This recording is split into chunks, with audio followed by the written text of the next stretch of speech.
قضية 1962. أنا لما نقول بأن الجزائر دولة فتية ولدت سنة 1962 وصنعتنا فرنسا بداية من نهاية الثلاثينات من القرن اللي قبله، هذا ليس شتم سب، هذه حقيقة تاريخية وهذا ليس عيبا.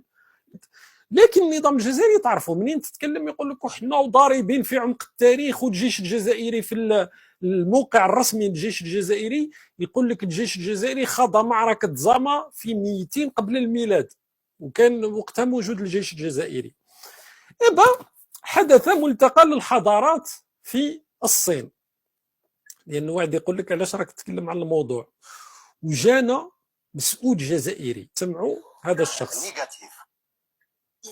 à devenir nos ambassadeurs de civilisation et à nous faire découvrir la civilisation de votre pays. Pourriez-vous nous recommander؟ هنا راكم سمعتوا هذه الصينية الصغيرة راهي تقول هذا الشخص اللي هو المسؤول على حزب جبهة التحرير الوطني، مسؤول في حزب جبهة التحرير الوطني، تقول له عرفنا بالحضارة تاع بلدك. نخلي لكم شوية سسبانس واش راح يقول المسؤول الجزائري على الحضارة الجزائرية ونروح نسمعوا الممثل تاع دولة تشاد. Nous avons connu trois grands empires qui ont partagé les territoires qui est devenu le Tchad par le fait de colonisateurs occidentaux. Le Tchad a connu donc l'empire du Kanem qui s'étendait sur quatre grands pays qui sont le Nigeria, le Niger, le Cameroun et le Tchad. الله يبارك. هذا ممثل تاع دولة تشاد في ملتقى الحضارات هذا في الصين، سئل نفس السؤال، قالت له هي تكلم لنا على الحضارة تاع بلدك، بدا يتكلم على امور تاريخيه مرتبطه بالاراضي هذه تاع تشاد، وتكلم بطلاقه وبسلاسه حتى دابا باللغه الفرنسيه بطبيعه الحال، لكن بمستوى. قال لها مرت 3 امبراطوريات على البلد، وقبل هذه ما تستعمر الاراضي هذه. المهم مستوى ما شاء الله صراحه، ما عندنا ما نقولوا فيه. الله يبارك. تشاد الدولة التي افتتحت قنصلية عامة في مدينة الداخلة. زيد النظام الجزائري درك يزيد يشوف باللي الممثل تاع دولة تشاد بهذا المستوى، لأنه ممثل الجزائر يا جماعة باش يجاوب على نفس السؤال على الحضارة الجزائرية. شد روحك مليح. Une représentation de votre civilisation. Oui, notre civilisation elle est diversifiée. Algérie, il y a plusieurs cultures. Le sud, c'est le Sahara. Oui. Dans le nord, dans le centre et dans l'est du pays. La civilisation donne l'identité. Il y a plusieurs civilisations في الجزائر. Dans le sud, le Sahara، موجود الصحراء في الجزائر، وموجود الوسط والشمال. واش شغل كاين بلد في العالم ما عندوش الشمال تاعو، ما عندوش الوسط، ما عندوش الشرق، الغرب، الجنوب. بصح واش هو الحضارات هادو الموجوده، واش الثقافات هادو؟ Ce peuple, de toutes les civilisations dans le monde, se rencontrent dans un point qui est la paix, la sérénité, le dialogue constructif. Pour مع سألته على الحضارة الجزائرية، قال لها الحضارات في العالم كله تلتقي على المبدأ تاع السلام والحوار. انتم 50 سنة والناس تقول لكم ارواحوا تحاوروا في مسألة الصحراء، وانتم راكم تدعموا في ميليشيات البوليساريو وتسلحوا فيهم باش ما يكونش حوار. تقول لي الحضارات الحوار وما الحوار، يا ولدي ما يهمش واش من سلام واش من حوار. جاوب على السؤال، ما هي الحضارة الجزائرية؟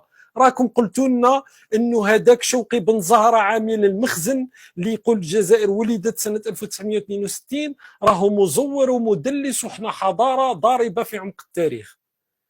جاوبني يا ممثل اللي رحت الملتقى الحضارات في الصين.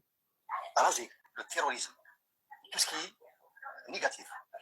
En Syrie, dans tous les pays. Donc, presque 250 000 morts. Et tous les sites culturels, les monuments, les trucs, ils ont été rasés par les terroristes. Ça, c'est une culture comme il existe, comme il est passé en Irak, en Syrie, dans tous les pays.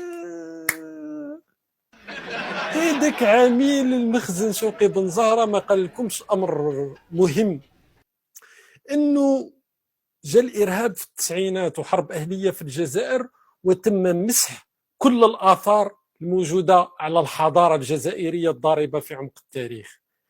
يا اللي ما عنده شاهد كذاب. ما عرف شكون الشاهد تاع النظام الجزائري. ممكن هذا الممثل تاع جبهة التحرير الوطني، وانت هي راهي تسال فيك على الحضاره الجزائريه، بدا يحكي لها على التسعينات وقال لها احنا ماتوا عندنا 250 الف. اصلا 250 الف قتلهم النظام الجزائري.